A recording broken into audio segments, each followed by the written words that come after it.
Pronto. Boa noite, pessoal.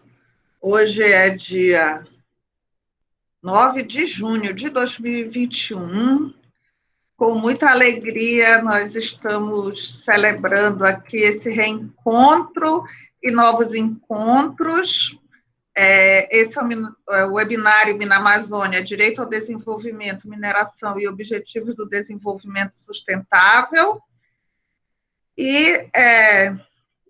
Além de dar boas-vindas a todos, eu quero explicar um pouquinho como é que vai ser a dinâmica aqui da nossa exposição.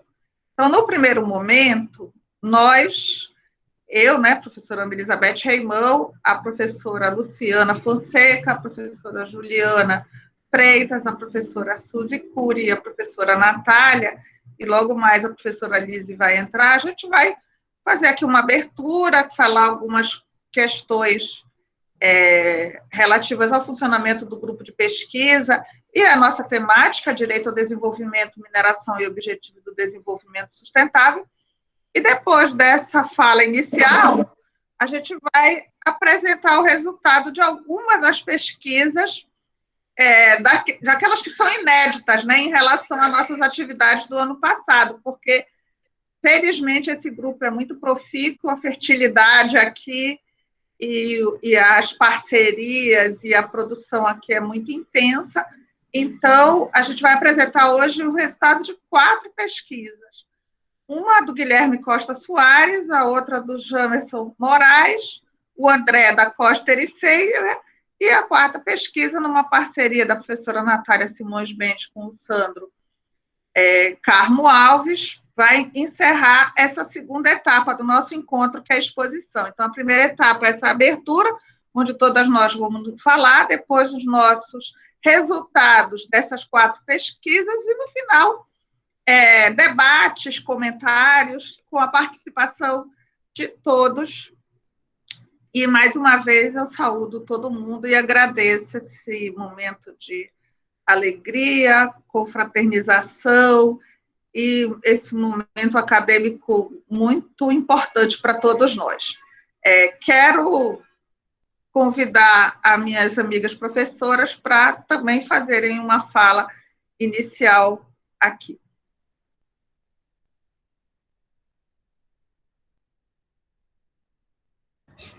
Vou iniciar, então.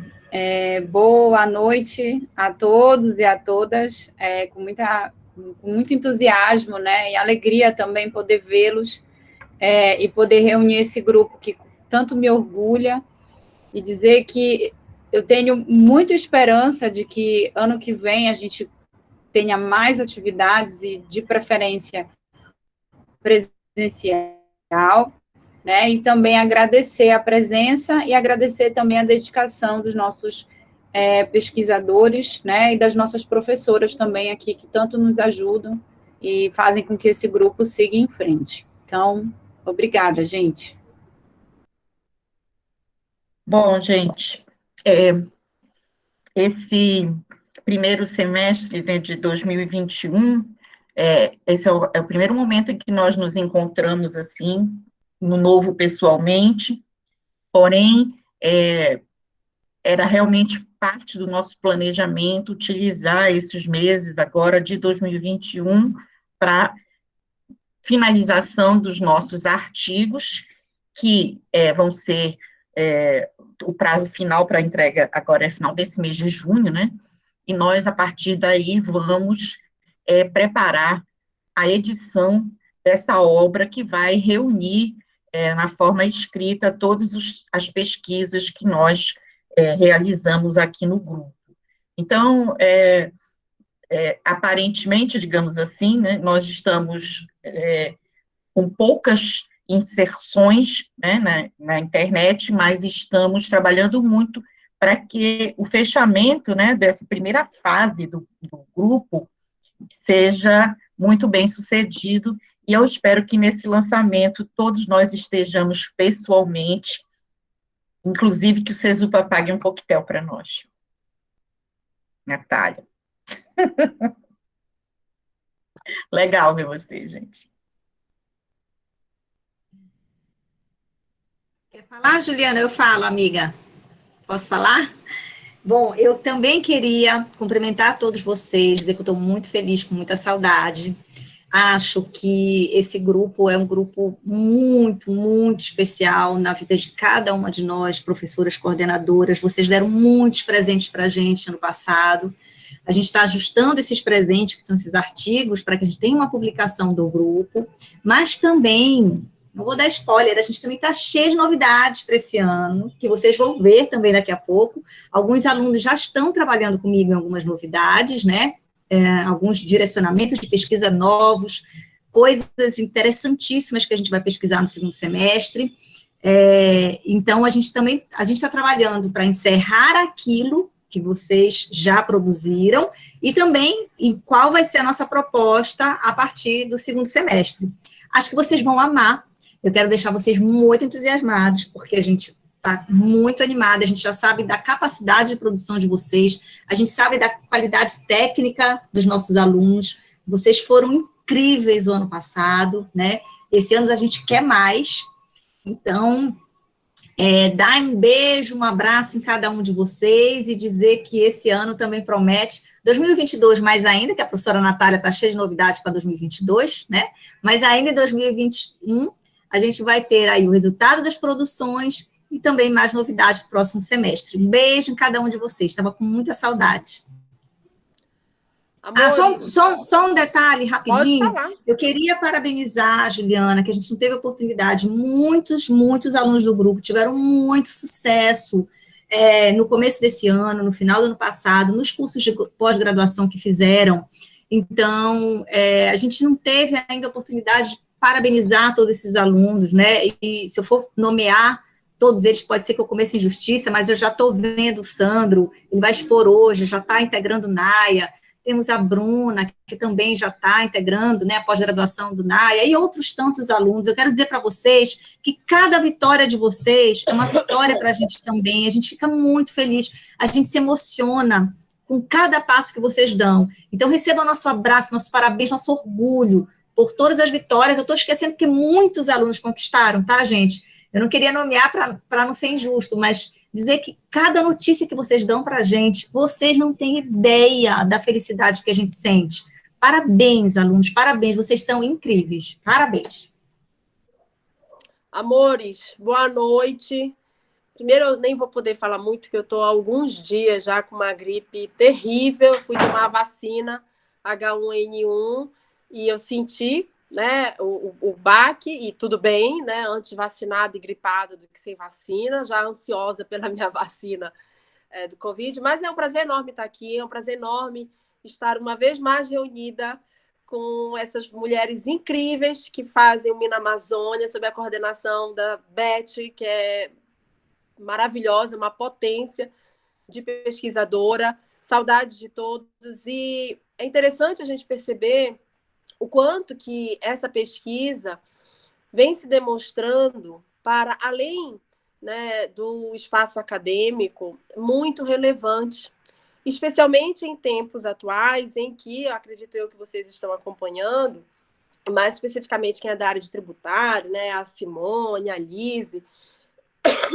desculpa, gente, estão acompanhando muito pertinho a instalação da CPI da Vale, né, com o objetivo de enfim, investigar mesmo, que é o caráter da CPI, a questão tributária, da arrecadação tributária, enfim, dos gastos da Vale, e os contornos que esse grupo nos permite fazer, né? Claro, e eu falo mais especificamente do meu grupo, existe um impacto, né, na pandemia. O meu grupo, que é sobre pesquisa de gênero, sofreu muito fortemente, porque nós sabemos todos que as mulheres estão, sim, arcando com o maior ônus nessa pandemia, e isso não tem como não refletir na academia, na pesquisa. Então, as mulheres estão, sim, pesquisando menos, estão, sim, produzindo academicamente menos, mas nós estamos aqui para nos unir, né? Logo mais vem um trabalho de uma aluna minha, da Aline, também nessa linha, no segundo semestre. Nós estamos aqui para nos unir e, sabendo de todas essas dificuldades, né, deixar vocês muito à vontade, no sentido de que todas nós, né, independentemente do papel que nós ocupamos na academia, estamos sentindo esses impactos, né, e isso não faz de nós menos, né, competentes ou capazes disso ou daquilo, né, e esse olhar nós temos com muito carinho e com muita cautela, acima de tudo. E é um prazer enorme hoje, nós todas, mulheres coordenadoras, recebermos e socializarmos juntas a pesquisa de alunos, né, com as suas respectivas orientações. Eu tenho certeza que vai ser uma noite super agradável. Eu estou muito feliz de estar aqui com vocês, meninas, uma vez mais. Um beijo. Lise, querida, você entrou já na sala. Bem-vinda. Saudades.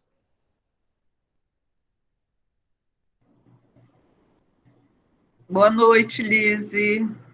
Tu vais falar com a gente? Mudou esse layout aqui do Meet e eu... Oi, pronto. Oi, pessoal, boa noite. Nossa, que alegria estar aqui junto com vocês. Que saudade desses nossos encontros, hein? Dessa nossa turminha, de olhar para a carinha de vocês, dos nossos alunos, mas também das minhas grandes amigas, porque a gente acaba ficando só se encontrando por esses quadradinhos e bolinhas, mas até eles fazem falta para a gente, né?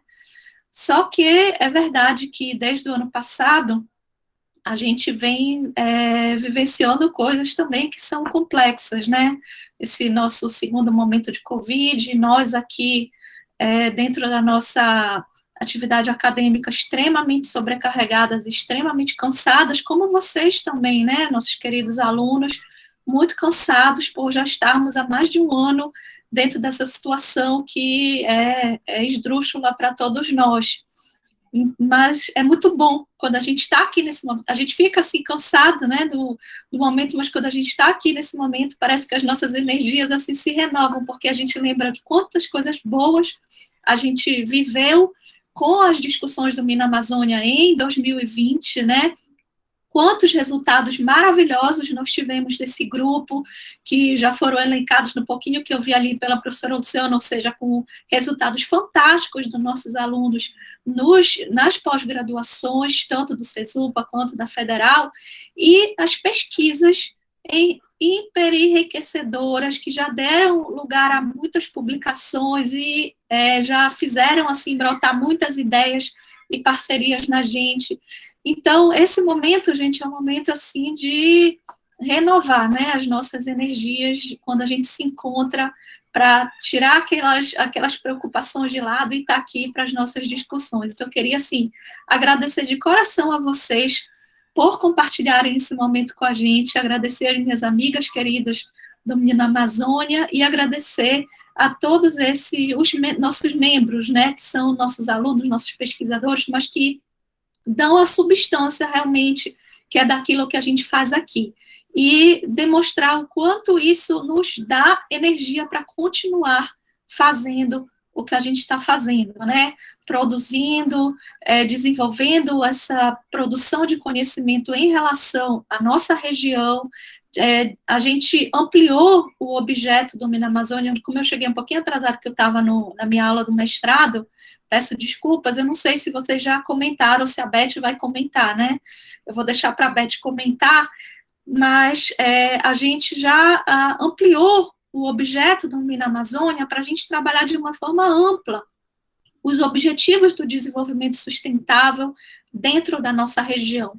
Isso vai permitir para a gente, cada vez mais, ampliar a nossa visão crítica sobre as temáticas que nós já estamos abordando, ampliar também as possibilidades de vocês, nossos queridos membros, pesquisadores, para que vocês possam abarcar outros objetos, né, que vão, por vezes, além da própria mineração, mas que tem relação com todos os aspectos da sustentabilidade sistêmica da nossa região. Então, acabei de ter uma ideia que a gente pode fazer um seminário sobre sustentabilidade sistêmica e sobre objetivos do desenvolvimento sustentável, sobre resiliência, né? Anota aí, Betinha, para o segundo semestre, pelo amor de Deus, ou para o ano que vem. Mas, para vocês verem o quanto, só o fato de estar aqui na presença de vocês, a gente já tem ideias e já tem uma energia renovada. Então, Sejam bem-vindos a mais esse evento. Não vou muito me alongar, mas só queria deixar aqui todo meu entusiasmo de estar mais uma vez encontrando com vocês. Obrigada, queridas, e obrigada a todos os presentes.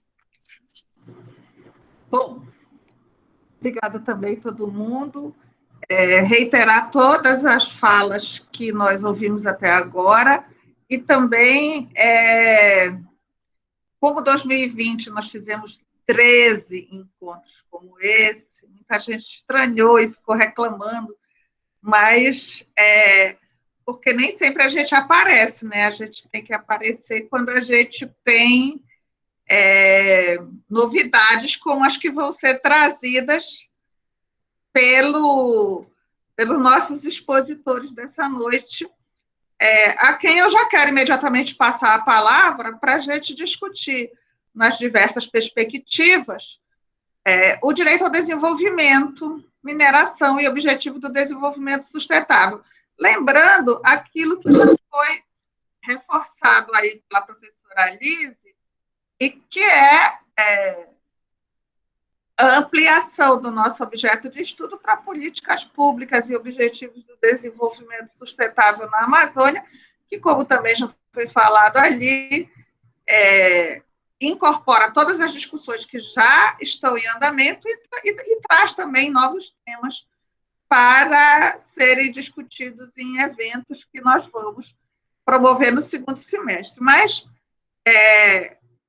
como também já foi dito aí pela Suzy e por todas, né, a gente não parou de trabalhar, e uma das coisas na qual a gente tem trabalhado muito é na produção de artigos, e alguns deles vocês vão conhecer os seus resultados a partir de agora. Então, se minhas colegas não tiverem mais, minhas amigas aí, Mina Amazônia, coordenadoras, não tiverem mais nenhuma fala, eu já queria passar para as exposições. Posso?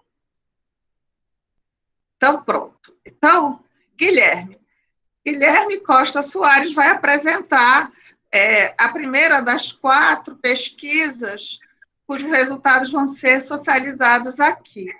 A pesquisa dele é sobre compliance público e rendas da mineração, e eu fiquei responsável por apresentar os slides do Guilherme. Então, vamos lá. É esse, né?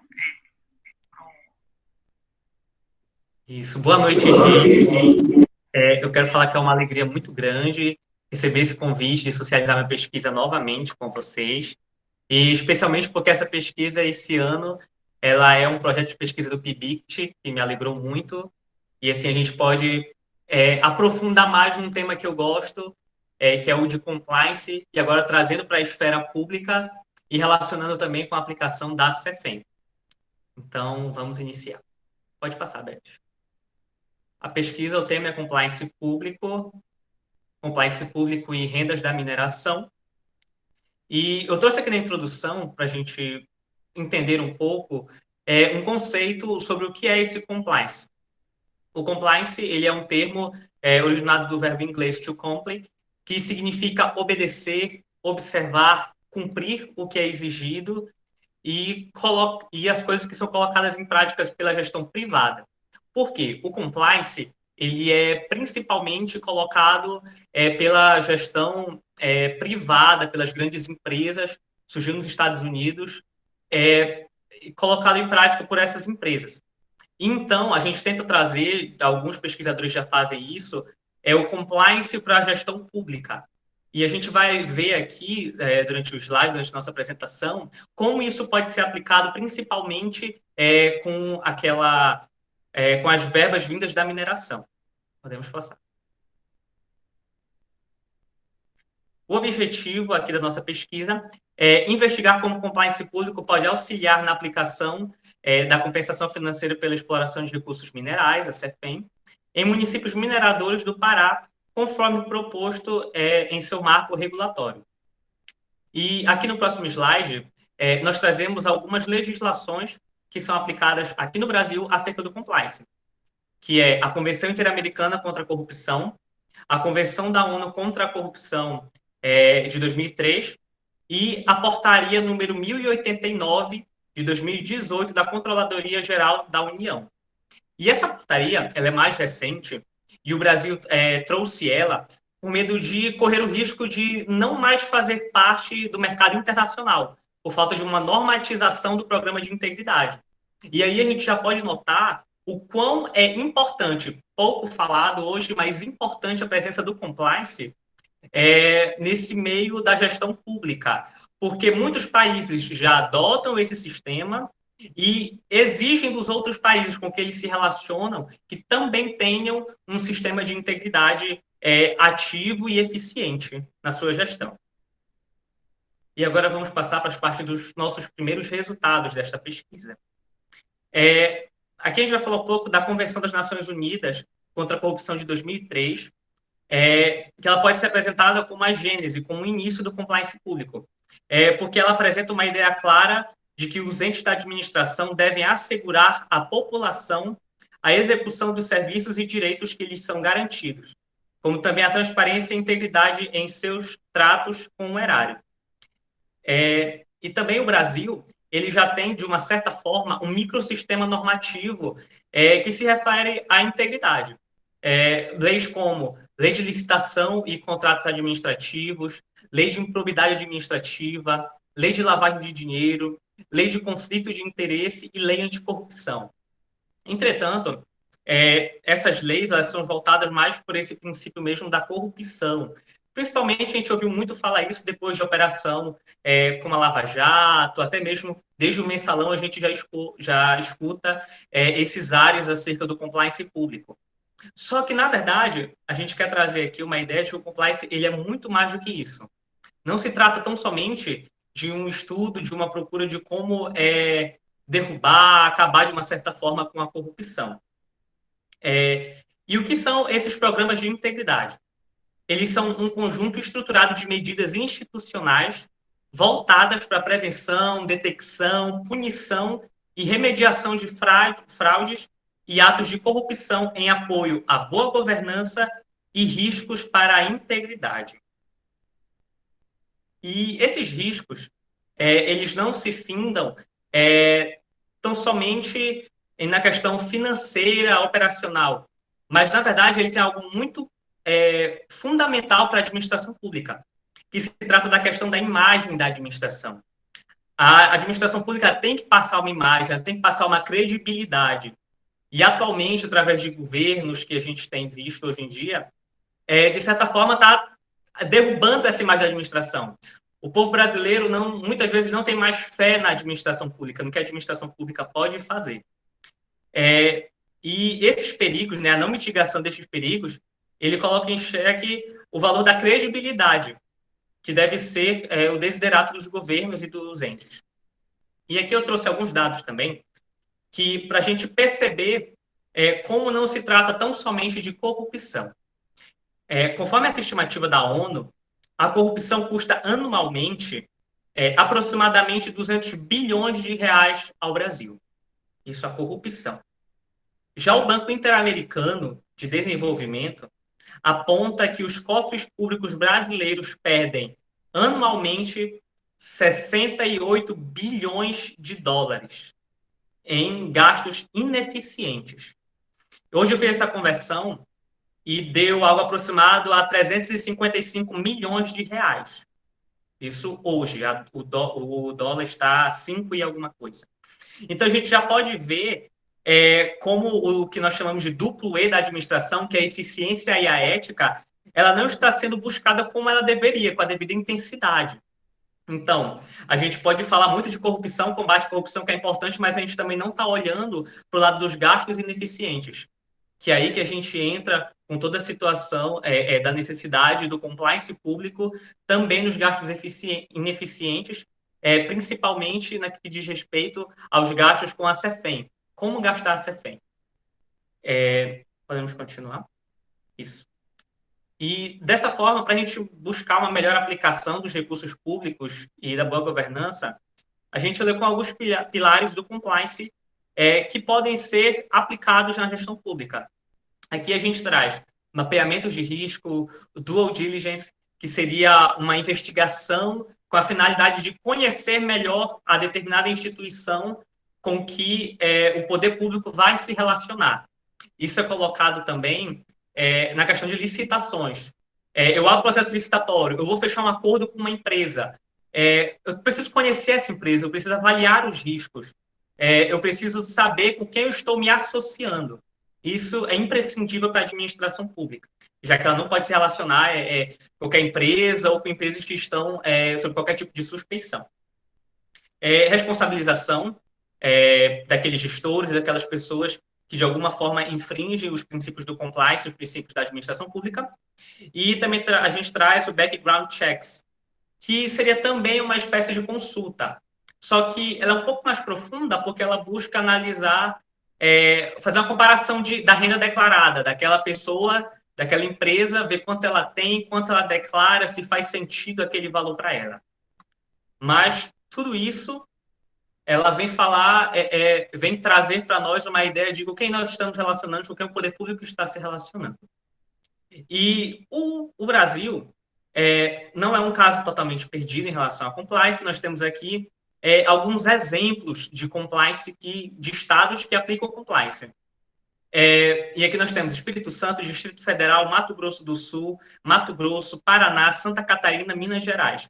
Esses são os estados que atualmente o Brasil, nas suas gestões estaduais, já aplicam o compliance público e que já vem algum tipo de resultado disso. E, certamente, esses estados que aplicam esse sistema, eles têm mais credibilidade. E isso é um ponto muito importante e que sabe aplicar melhor os fundos, as suas receitas. E agora, para a gente entender um pouco melhor essa questão da confiabilidade, o quanto ela é importante, nós fazemos notar que as estruturas governamentais brasileiras precisam, como nunca, dos benefícios gerados pelo compliance. Haja visto que o poder público é cada vez mais desacreditado no Brasil. E aqui nós trazemos essa pesquisa da 21ª edição da Adelman Trust Barometer, que ela demonstra que o governo, mesmo depois de ter subido 2 pontos desde a última pesquisa, ele ainda é visto como uma instituição não confiável pelos brasileiros. E aqui, pode avançar, Beth, por favor? Nós temos aqui a marcação do Brasil. E a gente vê, está entre os 13 países que a população desconfia do governo, a população não confia na gestão pública. E isso pode ser mitigado, isso pode ser melhorado como? Através do compliance. E, por fim, já estourando o tempo aqui, a gente pensa no compliance como? Como nós podemos relacioná-lo com o Minamazônia, com as nossas pesquisas, com o nosso desenvolvimento regional aqui da Amazônia. Nós pensamos ele como uma forma de corroborar com o desenvolvimento regional, auxiliando na compensação pelo uso dos recursos minerais, demonstrando que a administração pública, por meio dessa receita patrimonial, que é a CEFEM, com transparência, probidade, comprometimento e eficiência, ela pode transformar a vida da população destes municípios, reduzindo os impactos da atividade minerária. E a gente vê isso através do estudo das LOAs, que também já é um próximo passo que nós teremos na nossa pesquisa, que é justamente de investigar aonde a compensação, aonde a CEFEM ela é colocada nesses municípios. Será que a gente poderia, através do compliance, aplicar elas melhor? Como elas estão sendo aplicadas? O que está acontecendo com elas? Será que elas estão sendo gastas de forma ineficiente? Será que os gastos com a CEFEM estão nesses 68 bilhões de dólares gastos de forma ineficiente no Brasil? E nós vimos, ele é muito maior do que o gasto com a corrupção. Então, a gente muitas vezes fecha os olhos para os gastos com a ineficiência e foca só na parte da corrupção, quando a gente está perdendo muito dinheiro também através de gastos ineficientes. E isso pode ser utilizado em pequenos municípios e nos estados também para mitigar os problemas causados pela mineração. Às vezes, o gasto ele não é ilegal, mas ele é imoral. E isso é um problema que a gente tem que analisar muito. A renda existe, a renda da CEFEM existe, e não é baixa, ela é alta, ela pode ajudar muito. Mas ela só vai gerar frutos na sociedade se realmente ela for bem aplicada.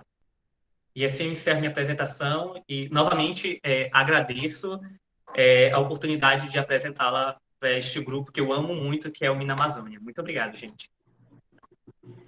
Obrigada, Guilherme. O Guilherme é um daqueles casos de sucesso que participou com a gente no Mina Amazônia do ano passado todinho e foi contemplado com a bolsa do PIBIC de Cesupa e com muito orgulho começou essa pesquisa aí sobre compliance, nos trazendo agora esses primeiros resultados aí da sua pesquisa. Agora, dando sequência aqui nas nossas exposições, a gente vai fazer as 4 exposições, depois a gente abre para o nosso debate.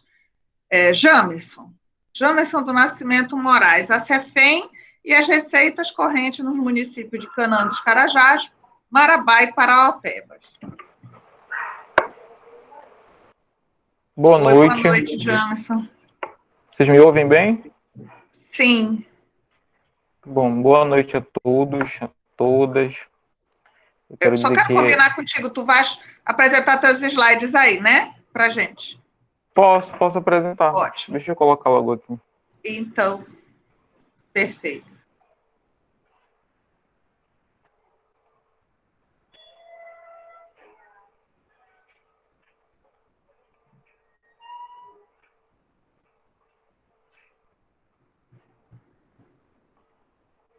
Enquanto o Jamerson faz aí o compartilhamento da tela, eu quero dizer que o Jamerson defendeu essa monografia no curso de Economia da Universidade Federal do Pará. Ele não é aluno do Cesupa, ele é graduado em Economia e em Contábeis. Foi meu aluno da Faculdade de Economia na Universidade Federal do Pará e ele fez um estudo para mostrar a importância dessa renda que foi muito comentada na exposição do Guilherme, que é a contribuição financeira da exploração mineral. A gente já falou várias vezes sobre ela aqui em outros eventos, né? O Jamerson, então, vai ter esse trabalho publicado no nosso livro e a gente vai ouvir agora a exposição dele. Obrigada, Jamerson. Obrigado, professora. Antes de tudo, já que a professora já me apresentou, eu queria agradecer a oportunidade de mostrar um pouquinho do nosso trabalho, na verdade, né? Porque não fui sozinho, e dizer que é um prazer. Mas o meu estudo ele decorre da minha monografia, né, que eu apresentei à Faculdade de Economia da UFPA, e ele tenta lidar, primeiramente, na verdade, um dos objetivos principais é tentar verificar qual é o percentual de participação ou quanto é que a CEFEM contribui para os orçamentos dos municípios aqui destacados, que é o município de Canaã dos Carajás, Marabá e Paraopebas. Então, só para pincelar um pouco, caracterizar um pouco o que é a CEFEM, né? Ela é uma contraprestação que decorre de uma atividade mineral, na verdade, uma atividade que o Estado, a União, no caso, relega a entes privados pela exploração do minério no subsolo. Então, essa contraprestação ela é devida à União por conta dessa exploração mineral, né? E a União, por sua vez, ela precisa obrigatoriamente dividir esse recurso com os outros entes, estados e municípios, né? Então, ela não é uma receita tributária, ela é como falou o colega na explanação anterior, ela é uma receita patrimonial, né?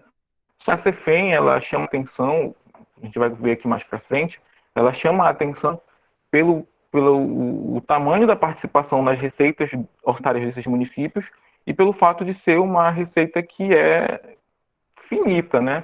Até porque ela decorre de uma atividade que é finita.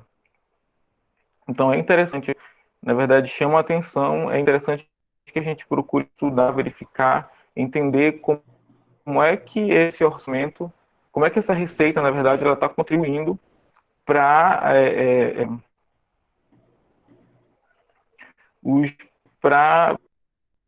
para os municípios e como é que vai se perpetuar essa arrecadação, já que a atividade ela é finita e a gente vai ver que o percentual ele é alto de participação, uma hora essa receita CEFEM ela vai se extinguir, mas a gente vai ver isso um pouco mais para frente. Bom, então, aqui eu explico um pouco da CEFEM e para caracterizar hoje, para trabalhar esses municípios, né, municípios de Parauapebas, Canaã, Carajás e Marabá, eles são 3 municípios que são parte integrantes da região de integração de Carajás, que comporta outros municípios, mas eles são os 3 mais proeminentes, né? Dados ali da ANM dão conta de que a Agência Nacional de Mineração dá conta que esses 3 municípios eles são os municípios mais proeminentes em termos de mineração, né? De todas as 12 regiões de integrações do Pará, a região de Carajás é a que mais se destaca pela questão da mineração, e esses 3 municípios dentro da região de integração de Carajás são os 3 principais. Aqui eu tenho um mapa que dá conta das minas, né, da atividade minerária aqui no Pará. Então vocês podem perceber que Marabá, Parauapebas e Canaã dos Carajás eu tenho 2 aí atividades principais, né? Diferente dos outros municípios que tem apenas uma.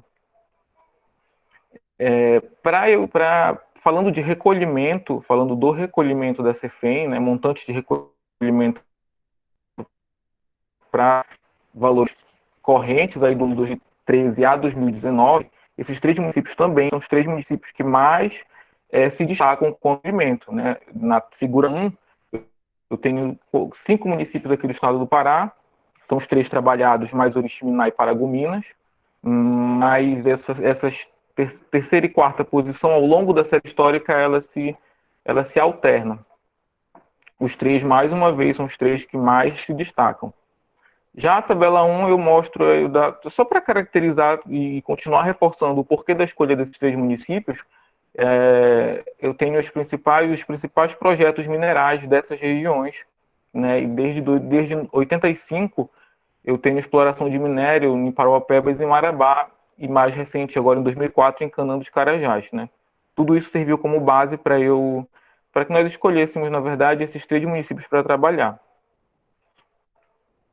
Agora, falando do percentual de participação do CEFEM, né, que são os principais resultados da pesquisa, essa tabela 2, eu abro um pouco o ano de 2019 para exemplificar mesmo que eu estou falando sobre o percentual de participação e dar conta, né, da dimensão da CEFEM nas receitas correntes desses municípios.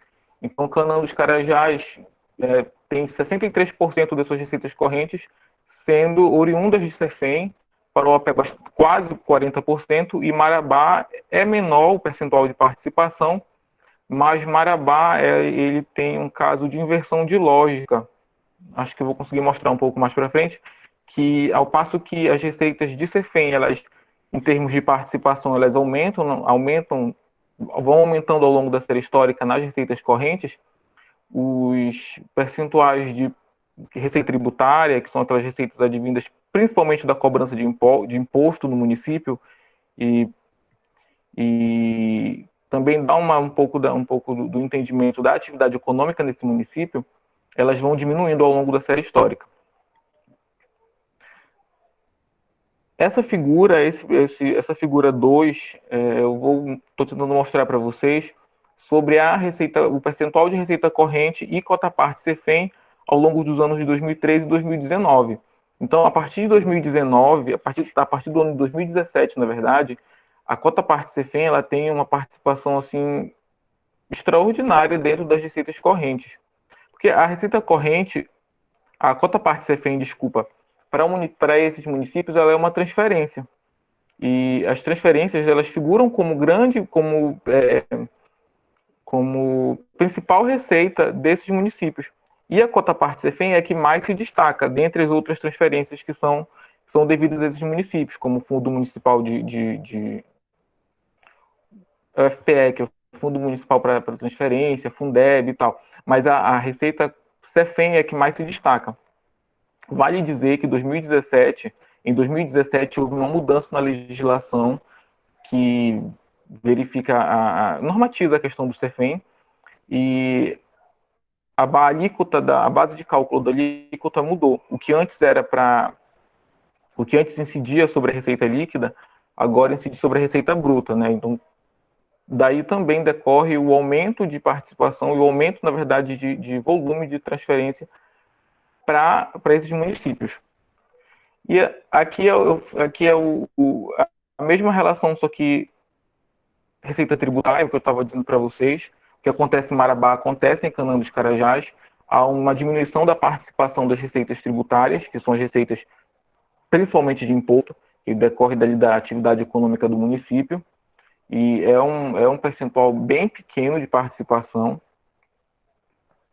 A mesma lógica acontece para Parauapebas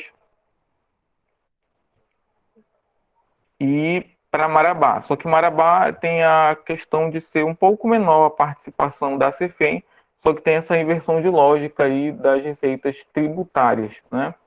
Então, um dos nossos principais achados é justamente essa dependência desses 3 municípios da receita CEFEM, que é uma dependência alta, principalmente a partir de 2017, e posso dizer que um baixo esforço em tributar ali na localidade. Ele não tem muita receita tributária, né, que são as receitas lá, principalmente de imposto. Então, a questão que fica é também como é que essa CEFEM, como é que esse recurso ele vai, como é que esses municípios, na verdade, eles vão conseguir se manter no futuro onde eu não tenho CEFEM, onde eu não tenho mineração. O que eles fazem hoje com esse recurso CEFEM, né? Não foi objeto do meu estudo, mas é um questionamento que fica. O que eles fazem com esse recurso CEFEM para garantir renda, para garantir receita no futuro, né? A cota parte CEFEM, o recurso que chega através da mineração, ele é um recurso muito bem-vindo, mas há de se pensar na sustentabilidade disso, há de se pensar no futuro, né? E eu pretendo continuar estudando, pretendo continuar pesquisando, justamente dentro das LOAs, como o colega falou na exposição passada, para onde esse recurso está indo, falando desses 3 municípios, né? Como é que ele está contribuindo de novo para continuidade de receita nesses municípios, já que a atividade minerária ela é finita, né? Então esse é um pouco do meu trabalho. Eu espero que vocês tenham gostado e obrigado. Muito bem, obrigada, Janderson. Então, aí um exemplo, né, da aplicação da pesquisa do Guilherme, né, quer dizer, no caso do Janderson, é mostrar que como essa renda da mineração ela representa uma parcela expressiva dos recursos recebidos por esses municípios, existe uma elevada dependência que só faz aumentar ao longo do tempo, ao passo que o recurso mineral diminui ao longo do tempo, né? Então, isso é uma questão a ser equacionada. Mas vamos passar agora para a apresentação do André. O André da Costa Ericeira vai nos falar sobre garimpo ilegal no cenário pandêmico da Covid-19 na Amazônia. O André, junto com o Guilherme, ele é também bolsista PIBICT do CESUPA, e ele é uma novidade no Mina Amazônia. Ele, ao contrário do Guilherme e do Jamerson, que acompanharam as reuniões ano passado, o André, cadê tu, André? Boa noite. Boa noite, conseguiram me ouvir bem? Sim, o André está estreando aqui nas exposições com a gente, né, André? Isso, é minha primeira... É aluno do curso de Direito do CESUP e você está com a palavra. Perfeito, obrigado, Beth. Deixa eu colocar aqui para apresentação um instante. Enquanto eu boto os slides.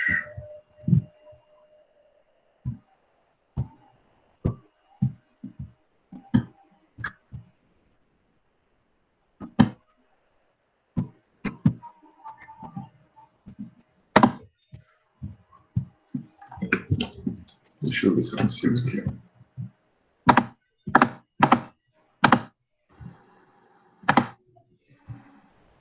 Pronto.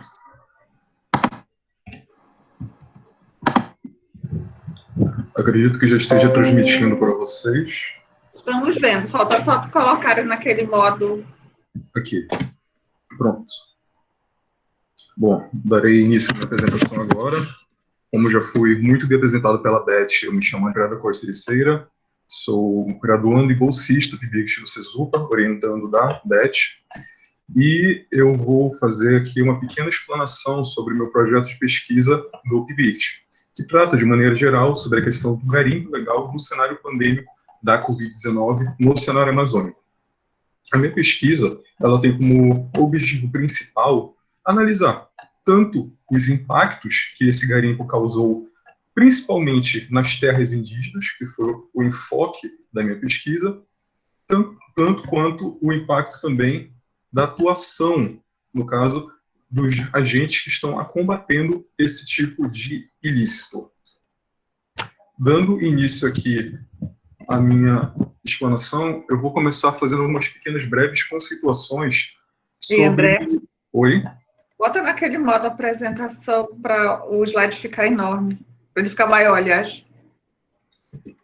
Tá pequena a apresentação? Tá pequeno, tá. Aqui estava no... Permanece? Eu acho que vai agora. Se puder me sinalizar, Beth. É porque tu tens que colocar, habilitar a edição. Tá vendo aí numa barra de modo de exibição protegido? Ah, faltou liberar, né? Faltou tu habilitares, isso. Perfeito. Obrigado. Aí, mas aí agora tu paraste de expor. Parei de expor?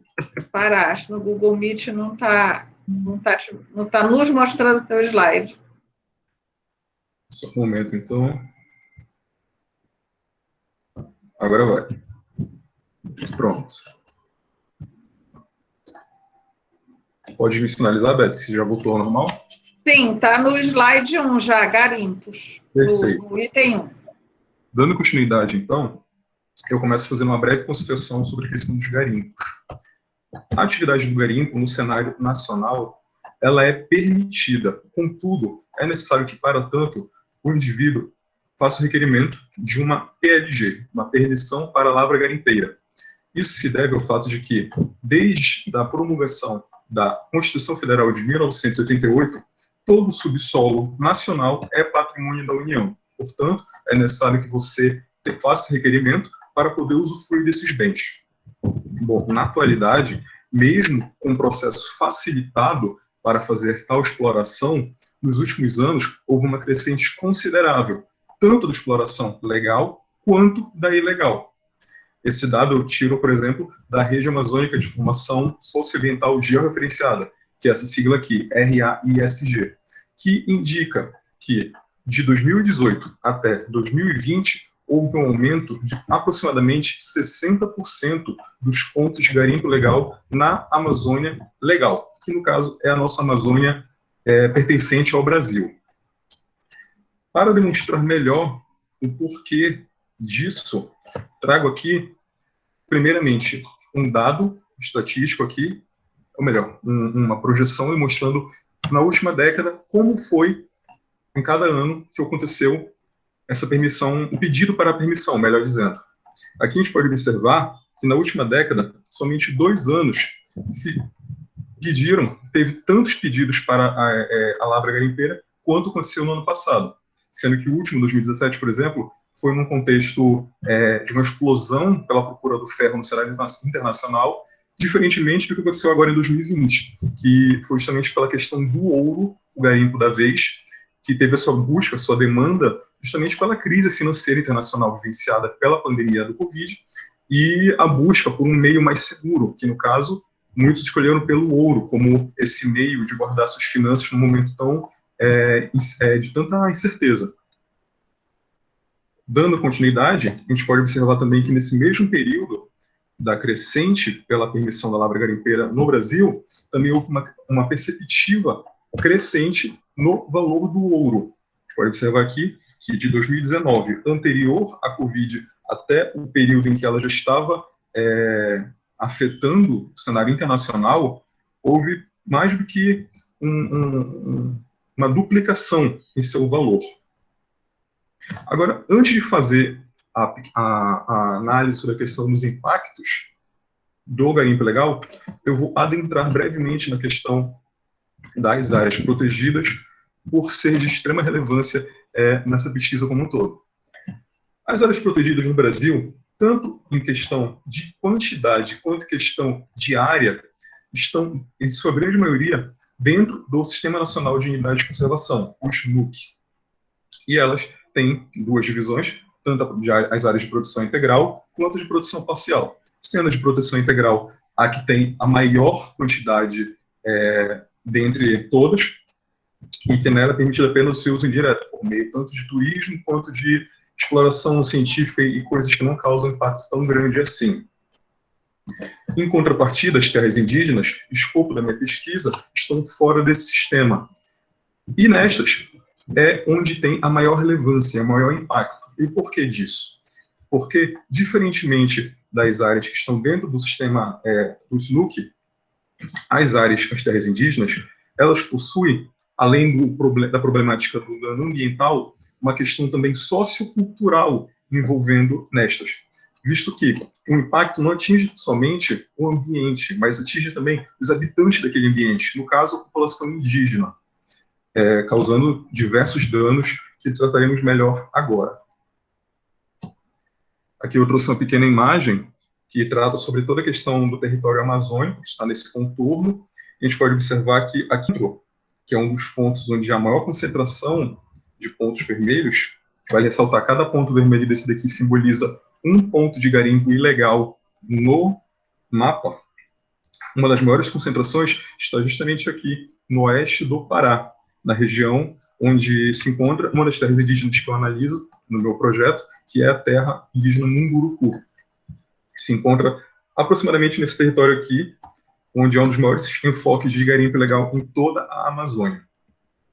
Tratando agora um pouquinho dos impactos, essa imagem aqui simboliza bem o impacto indireto. Eu gosto de dividir impacto direto e indireto.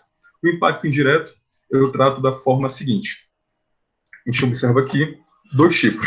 O impacto da destruição da flora e da fauna, por meio das escavadeiras e afins, e da poluição dos rios. Logicamente, essa daqui também impacta diretamente a vida dos seres humanos. Como a gente pode observar aqui, esse líquido que outrora fora água, e agora é praticamente apenas mercúrio. É um resto de diversos minerais e produtos químicos que são utilizados, em sua grande maioria baseado apenas em mercúrio, que é utilizado para a extração do ouro, e que, posteriormente, é despejado de qualquer forma e afeta tanto a vida dos animais da região, quanto dos humanos que consomem a água desses rios. Este é um caso emblemático que aconteceu no ano passado, do ativista Cássio Breda, que faleceu justamente por um excesso de consumo de mercúrio. Ele estava aqui no interior, praticamente na mesma região, no oeste do Pará.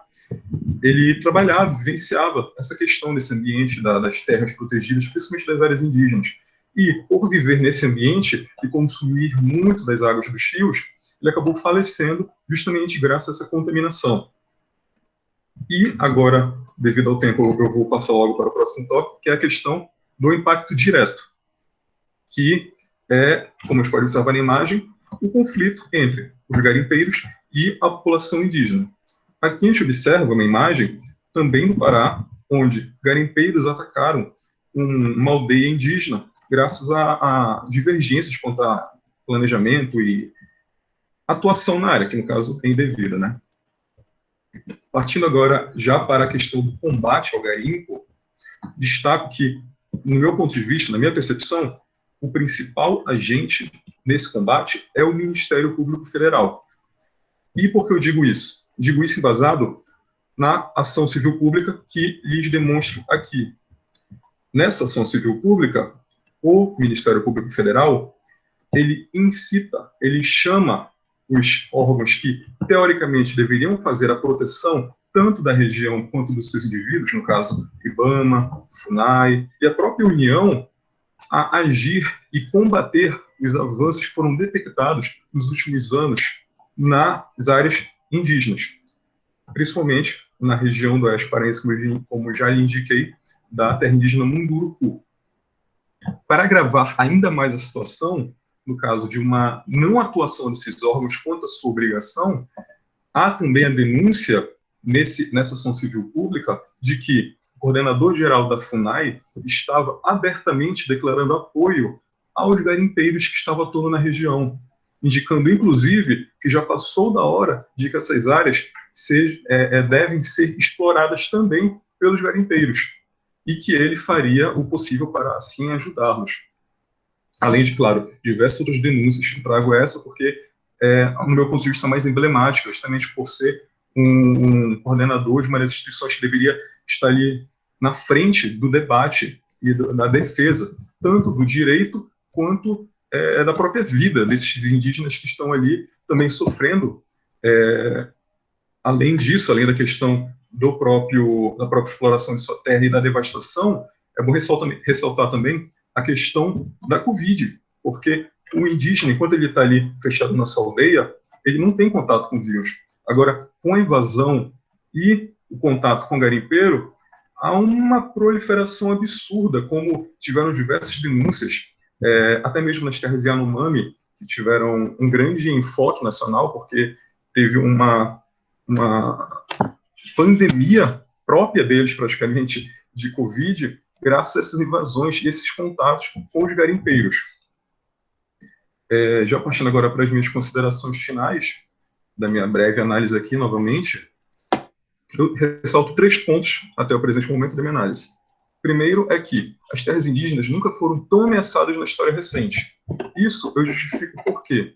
Porque, por mais que hoje já existam meios para que ocorra a defesa dessas áreas, e teoricamente sua demarcação, não somente esses métodos e essa defesa foi fragilizada naturalmente pela questão da pandemia, onde diversos serviços foram paralisados, como também houve, como foi denunciado pelo Ministério Público, um conflito de interesses entre agentes que deveriam estar ali na defesa desses grupos étnicos.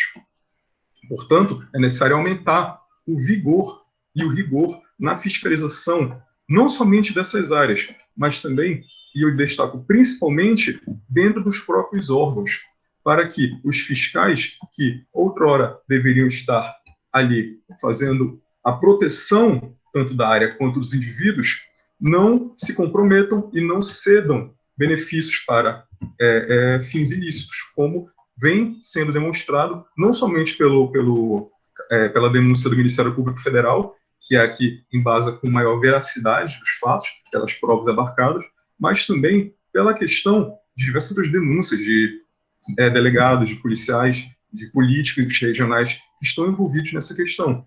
Denúncias do REISG, como eu já indiquei anteriormente também, indicam os mesmos pontos, demonstrando que há uma problemática muito mais séria do que a gente às vezes vê apenas da questão da destruição ambiental e da questão apenas da contaminação indígena. Há um problema endêmico dentro dos próprios órgãos de fiscalização. Aproveito novamente agora para agradecer a atenção de todos. Fico à disposição para eventuais dúvidas posteriores e considerações sobre a pesquisa também. E é isso. Aqui estão as referências utilizadas diretamente no trabalho. Obrigado e boa noite. Mais um exemplo de que o compliance precisa ser internalizado nesses órgãos também, né? Bom, parabéns, André, muito obrigada pela tua paciência comigo, por me aceitar. Já estou 2 anos nessa vida em janelinhas com o André, porque o André foi meu monitor de economia desde o ano passado. Mas, enfim, tenho muitos vínculos afetivos com tantas pessoas que estão aqui. Mas agora vamos passar para a nossa última apresentação antes dos nossos debates, que é a do Sandro Júnior do Carmo Alves, com a professora Natália Simão Bentes, que vão nos falar sobre gestão de recursos hídricos e mineração, trazendo um estudo de caso, a experiência da América Central. Boa noite, Natália. Boa noite, Sandra, com vocês. Boa noite. Boa noite a todos e todas. Sandro, junte-se a nós. Cadê você? Estou aqui, prof. Ótimo. Eu vou, então, compartilhar o nosso slide. Na verdade, a nossa apresentação vai ser dividida. Eu vou iniciar e depois o Sandro vai dar continuidade, né? Lembrando que o nosso tema ainda não teve finalização, porque a gente está analisando os dados, então isso requer uma demora, mas a gente já está prospectando aí os próximos passos do que a gente precisa responder nos próximos meses. Vocês estão vendo a minha tela? Ainda não, Nath, mas pronto, já está começando. Tá. Sandro, como eu não estou te vendo, eu vou começar a falar, e aí, deixa eu só paralisar aqui, que eu quero só colocar eu estou compartilhando só uma tela, né? Está compartilhando o PowerPoint. Tá. Bom, então, gente, nós vamos trabalhar hoje, eu e o Sandro. Nós vamos apresentar a nossa pesquisa, que foi iniciada junto com o professor André Xavier, da British Columbia, né, que é sobre gestão de recursos hídricos e mineração, a experiência da América Central. Então, o professor André não conseguiu continuar conosco, e aí eu e o Sandro, a gente está dando encaminhamento. Então, o nosso objetivo nessa análise é verificar como é que no âmbito internacional é concedido e é analisado os direitos e garantias fundamentais sobre o acesso à água como um direito humano e de que maneira isso é tratado dentro da América Central. E, obviamente, o nosso objetivo final é tentar identificar de que maneira a gestão de recursos hídricos no estado do Pará pode ser bem implementada com base na experiência de outros países da América Central e com base também no entendimento internacional da proteção dos direitos humanos, né? O sistema da Organização dos Estados Americanos e o sistema da Organização das Nações Unidas. Então, eu trouxe aqui para vocês como é que o acesso internacional à água ele é entendido dentro do sistema da Organização dos Estados Americanos. E para isso eu trouxe para vocês algumas sentenças internacionais da Corte Interamericana de Direitos Humanos, que vem trazendo alguns parâmetros, né, internacionais dentro do sistema dos Estados Americanos, como é que esses parâmetros deveriam ser cumpridos com os estados, pelos estados partes. Né? Então, o primeiro caso que a gente viu, a gente fez uma análise também temporal de pesquisa, a gente pegou os últimos 10 anos de casos da Corte Interamericana sobre água, e esse primeiro caso, que foi no ano de 2010, foi da comunidade indígena Chacmoc-Axec versus Paraguai. Esse caso, o que eu pude, junto com o Sandro, analisar? Que foi um caso que trabalhou muito sobre o direito internacional à água, em especial utilizando parâmetros como, por exemplo, 7,5 litros de água por dia por pessoa, né, com qualidade e com redução de riscos, né, o direito a essa quantidade mínima de água. Também, dentro do sistema internacional, nós temos várias convenções internacionais que já estabelecem o direito à saúde. E esse direito à saúde também indica o direito à saúde no que diz respeito ao acesso a uma saúde física e a uma saúde mental. E a água, ela está diretamente relacionada à saúde física, né? Então, a Declaração Americana de Direitos e Deveres do Homem, que foi justamente a declaração que abriu também um sustentáculo aí para a Organização dos Estados Americanos, estabelece no artigo 11, né, que a saúde tem que ser preservada com medidas sanitárias, sociais, relativas à assistência médica, né, que permitem o acesso aos recursos públicos para a comunidade. E esses recursos públicos os recursos de acesso à água e ao tratamento de esgoto. Além disso, o artigo 45 da própria declaração estabelece que os estados têm que dar o máximo de esforço para desenvolver uma política de seguridade social. Essa seguridade social é segurança sanitária, né? E, obviamente, deixa-me só desligar aqui o WhatsApp, senão vai ficar...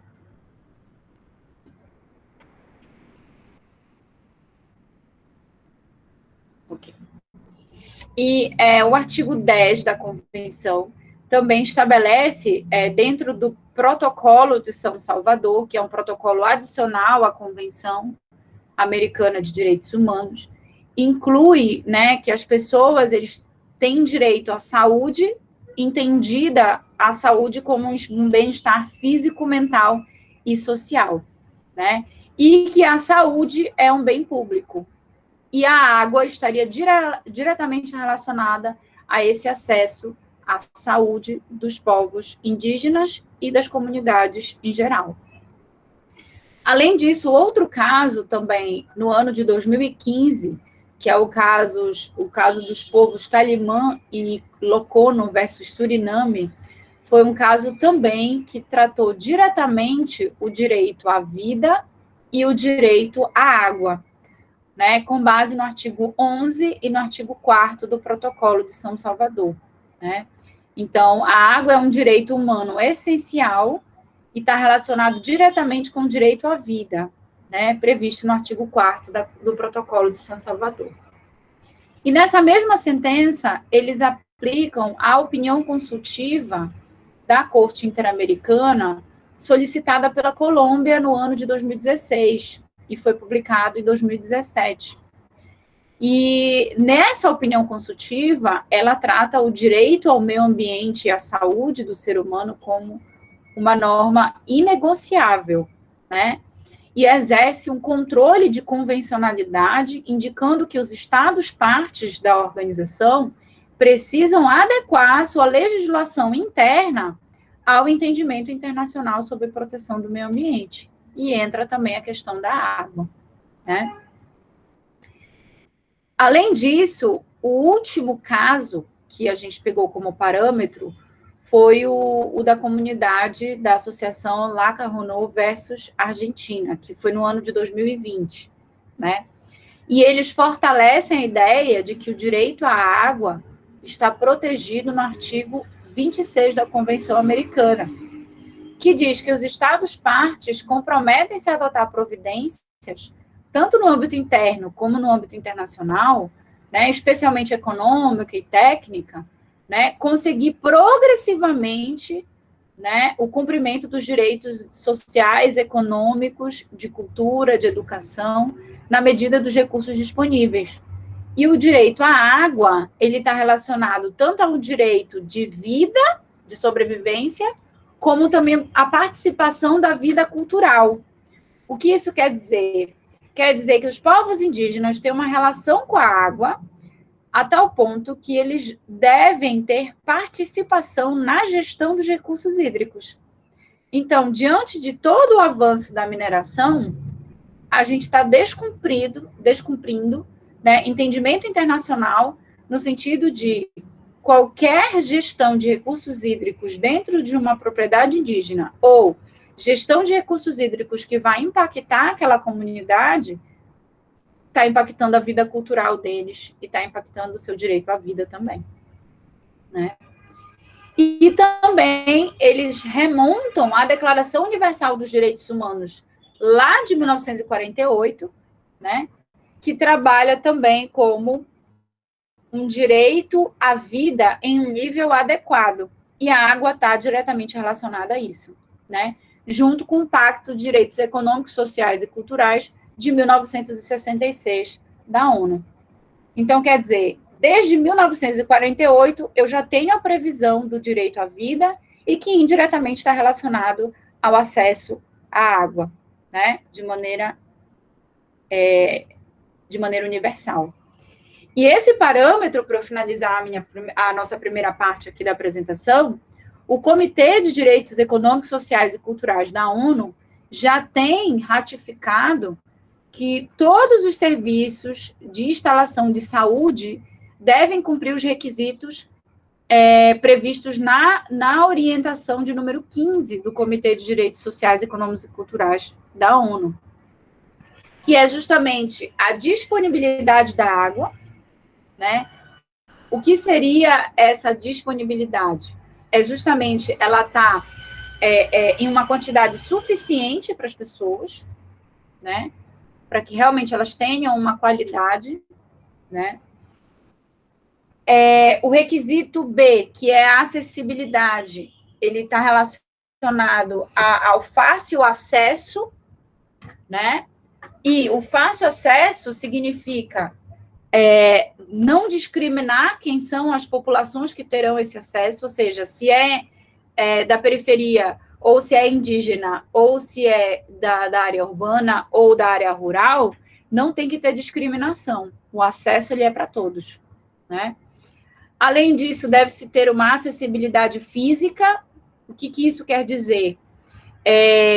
O ideal é que chegue em todas as torneiras, né, para que as pessoas não tenham que se deslocar para ter acesso à água.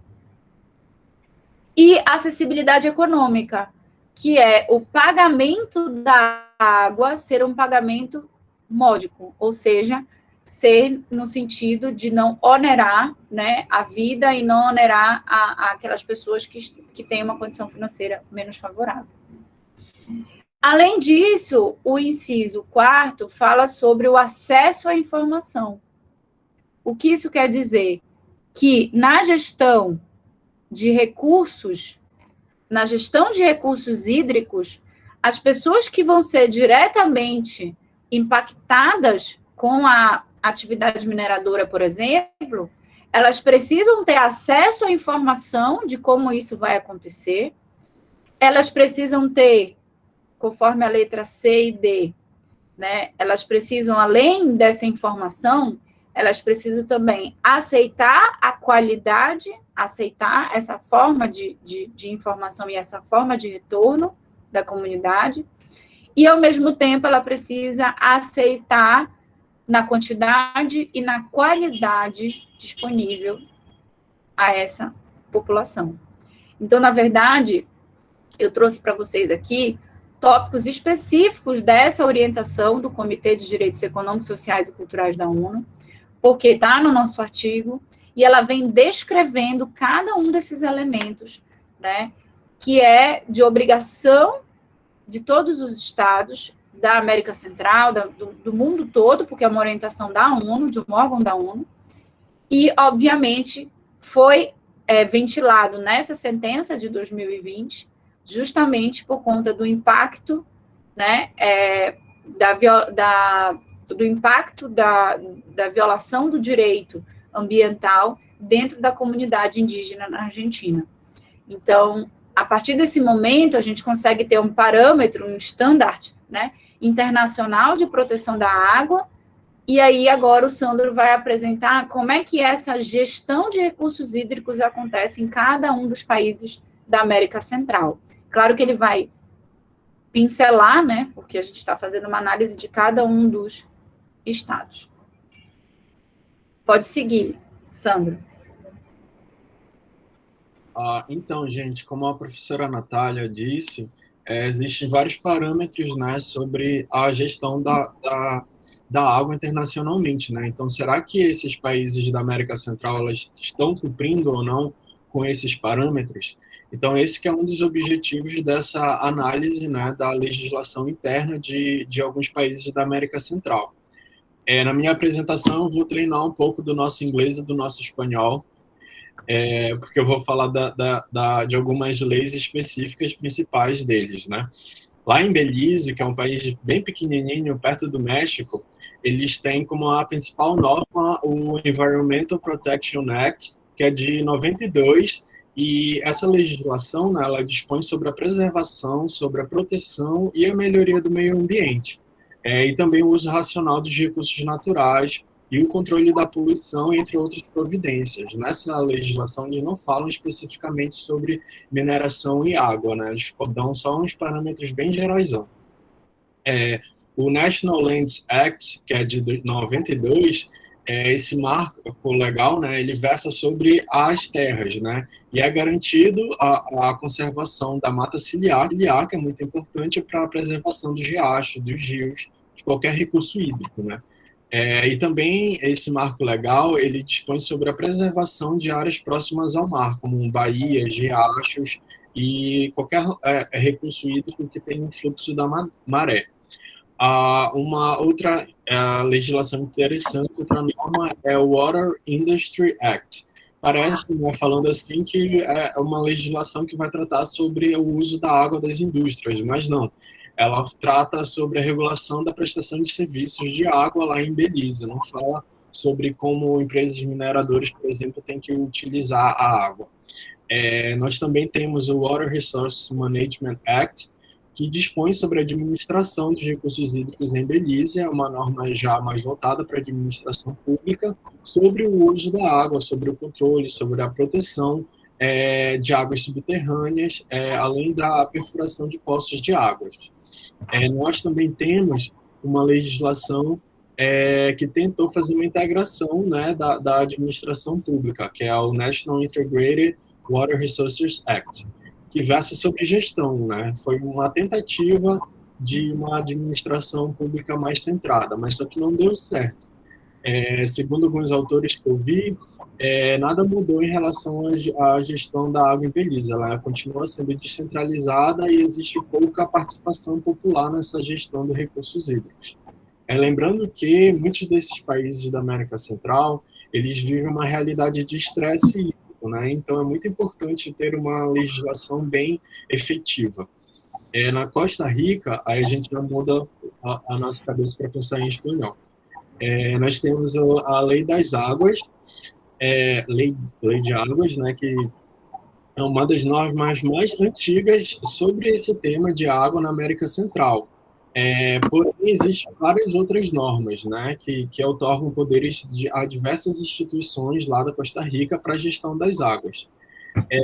Ela regula o domínio, o uso e o aproveitamento da água, sendo um objeto de estudo ainda para atualização, né? Isso. Então, lá na Costa Rica, verificando um estudo para atualizar essa norma. É importante destacar também que na Constituição da Costa Rica, ela reconhece que as águas e seus canais, eles são um bem de domínio público e elas são inalienáveis e de controle total do Estado. E todas essas normas, como a Lei Orgânica do Meio Ambiente, o Código de Mineria e o Código de Saúde, a gente destaca, né, essa Lei Orgânica do Meio Ambiente, que ela exige o estudo de impacto ambiental em projetos de recursos hídricos. Então, qualquer projeto que vá utilizar os recursos hídricos é necessário aí o instrumento do estudo de impacto ambiental, que já é um avanço que a gente não viu em Belize, por exemplo. E também tem muita coisa relacionada à água no Código de Mineração, que é o Código de Mineria, e também é interessante analisar lá na Costa Rica que a Lei de Saúde, o Código de Saúde deles, fala muito sobre a qualidade da água, a qualidade de acesso da água aos seus cidadãos. Em El Salvador, a gente tem a Lei da Administração Nacional de Aquedutos e Alcantarilhados, que é basicamente de fornecimento da água para consumo humano a nível nacional. Também tem a Lei de Riego e Avinamento, que é sobre a responsabilidade do Ministério da Agricultura e da Pecuária, que é basicamente uma lei utilizada para relacionar o uso da água com a agropecuária, né, principalmente com a atividade agrícola. Nós temos a Lei Geral do Meio Ambiente, essa norma ela trata sobre a proteção e conservação dos recursos hídricos, né, e ela trata bastante sobre a proteção da água. E nós temos também a Lei de Gestão Integrada dos Recursos Hídricos, que ela estabelece um plano nacional para o desenvolvimento e aproveitamento da gestão das águas. Pode passar.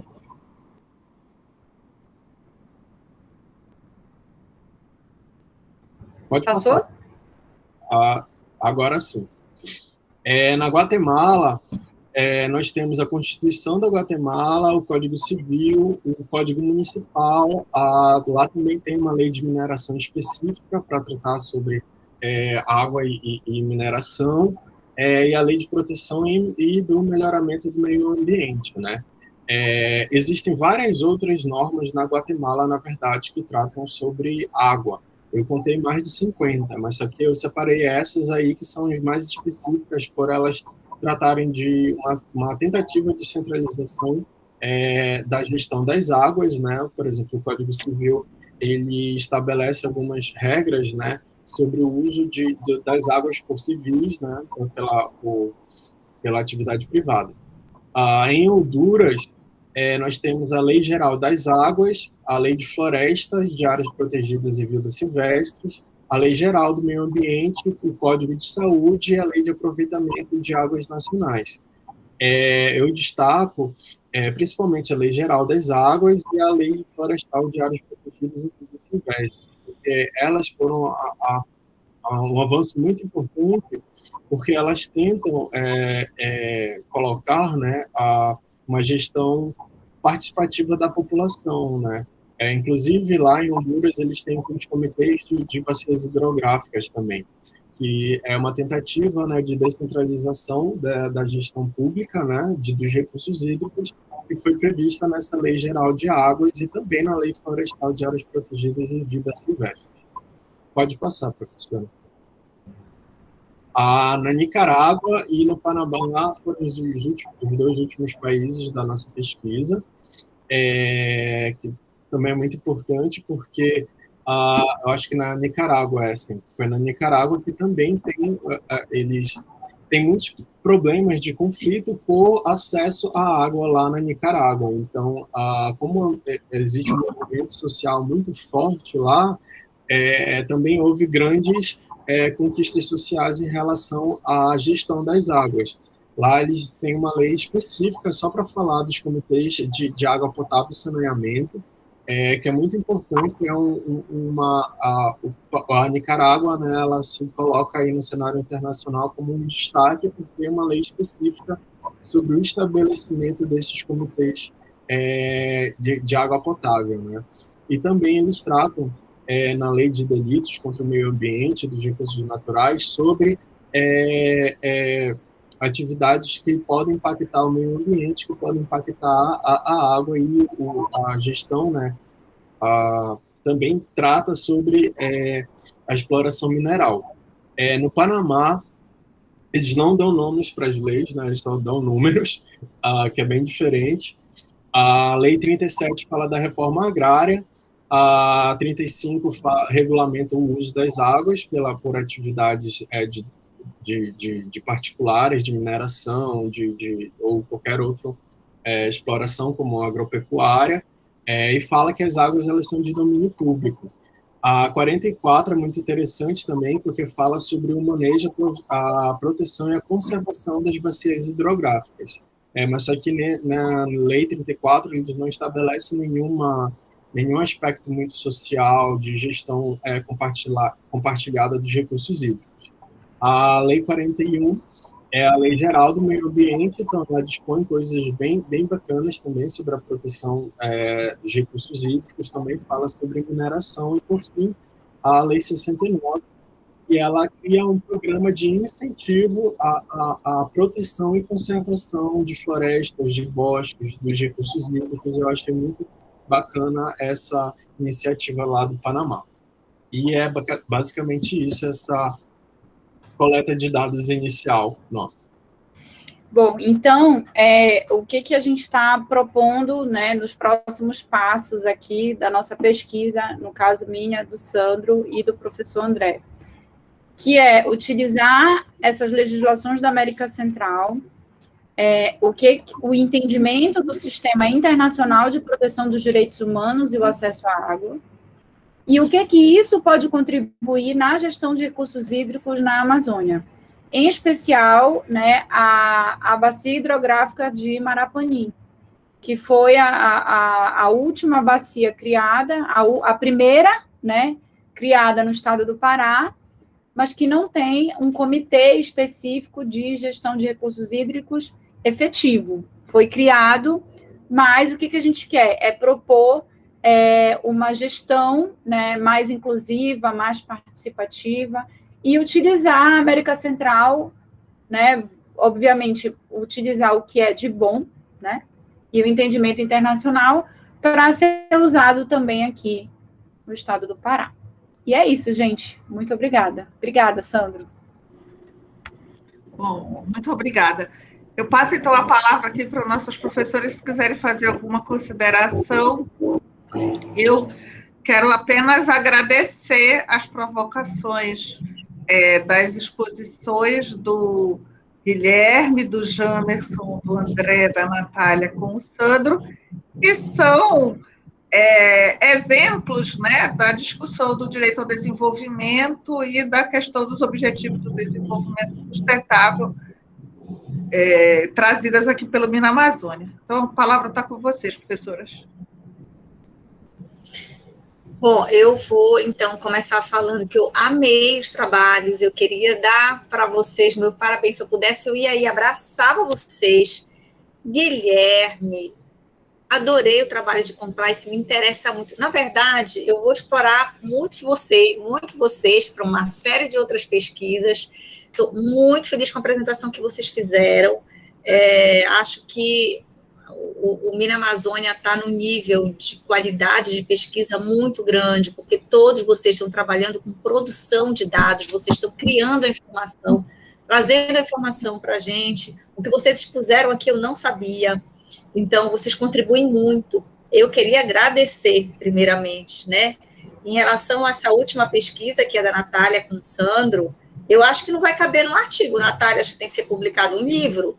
Tem muita informação, vocês foram, né, buscar a regulamentação de vários países. Eu acho que aí o projeto talvez tenha que ser de um livro específico, só porque, assim, ainda nem acabou, vocês colocam os próximos passos, eu falei, meu Deus do céu. Então, tem muito assunto, né? Eu queria dar uma contribuição nesse de vocês, para dar uma notícia, que nós fechamos agora, semana passada, não, desculpa, gente, há 15 dias, a gente fechou o nosso plano estadual de recursos hídricos aqui do estado do Pará.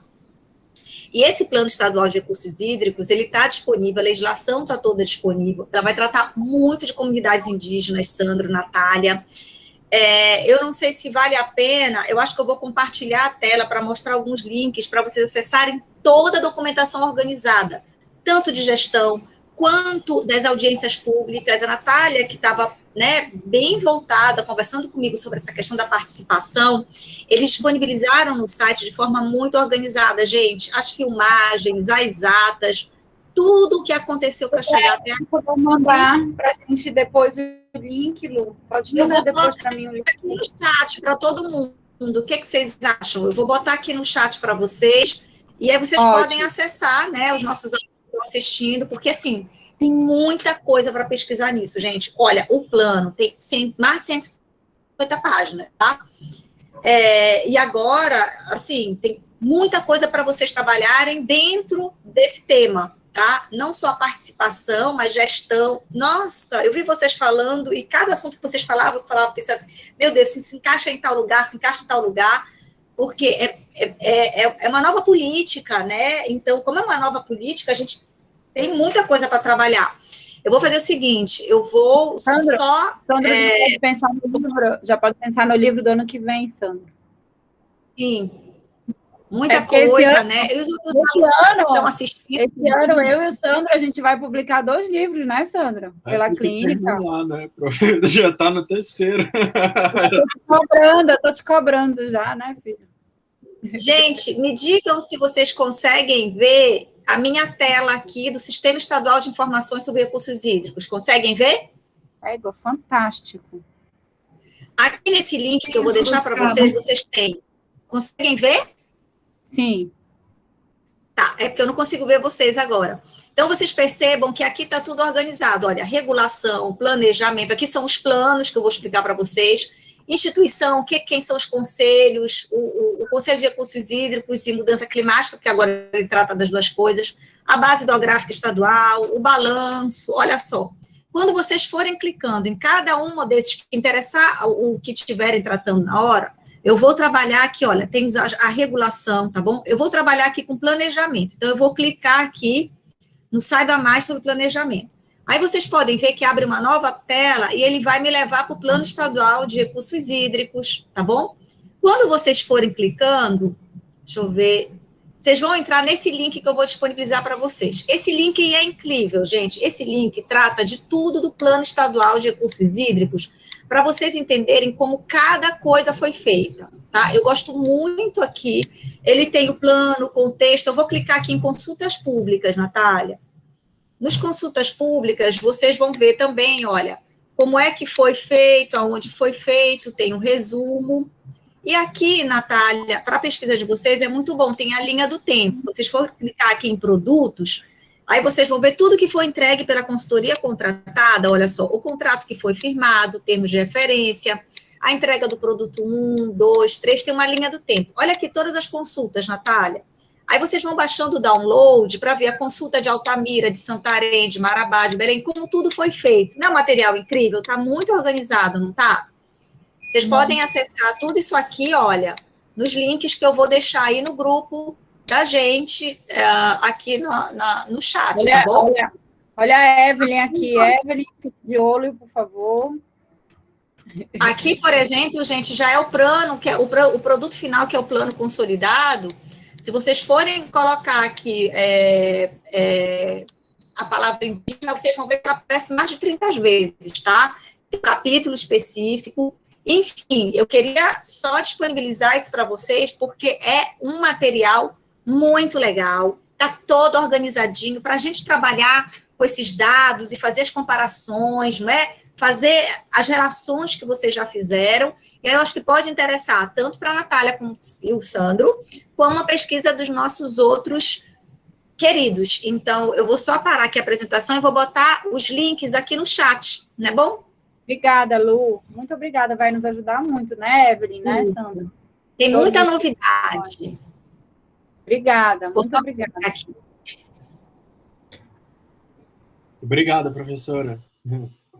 Aliás, né, assim que a gente monta lá na SEMAS, é assim que a gente constrói política pública, né, fazendo comparação, fazendo vários estudos, vendo o que está sendo feito lá fora e aprendendo com coisas lá de fora, vendo a nossa realidade. Então, esse material é fantástico.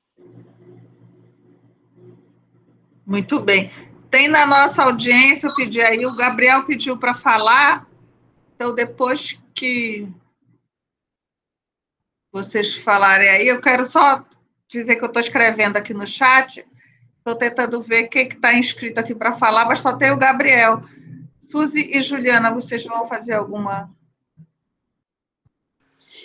Betinha, eu só quero parabenizar. Eu achei todos os 4 trabalhos incríveis e é muito bacana ver o nível das pesquisas que estão sendo realizadas no Mina Amazônia. Eu quero, de fato, parabenizar, ver a publicação, o desenrolar de tudo isso é muito importante, não apenas pela perspectiva acadêmica, mas pela perspectiva extensionista, né? E dos impactos dessa pesquisa na nossa sociedade. Então, parabenizo demais vocês. Enfim, vamos em frente, vamos seguir em frente produzindo, né? E vamos ouvir o que o pessoal tem a dizer, pessoal que veio compartilhar conosco desse momento, né, Betinha? É só isso mesmo. Eu só queria chamar a atenção, gente, para o fato de que todas as exposições foram interessantíssimas, muito bem feitas, e todas elas abrem caminhos para produção de outros artigos, né? Vamos, por exemplo, no do André, acho que é André, sobre o garimpo nas terras indígenas. A gente tem visto recentemente várias operações da Polícia Federal, do Ministério Público, resgatando trabalhadores escravizados nesses garimpos em terras indígenas. Então, o volume de informações que está aqui sintetizado, ele já possibilita que a gente veja caminhos que podem ser trilhados para aprofundamento de estudos. E era isso que eu queria destacar para vocês. Gabriel, Gabriel é calouro do Cesupa, gente, direito. Olha que coisa fofa. Gabriel Souza Vieira é uma audiência sempre muito interessante nas minhas aulas de economia. É um prazer a gente te ouvir, Gabriel. Olá, pessoal, boa noite. Vocês me ouvem bem? Gente, eu queria agradecer pela oportunidade, uma experiência incrivelmente enriquecedora. Estou muito ansioso para poder participar com vocês do projeto. Eu sou da região de Carajás, eu estou encantado com o trabalho do Jamerson sobre toda a pesquisa dele.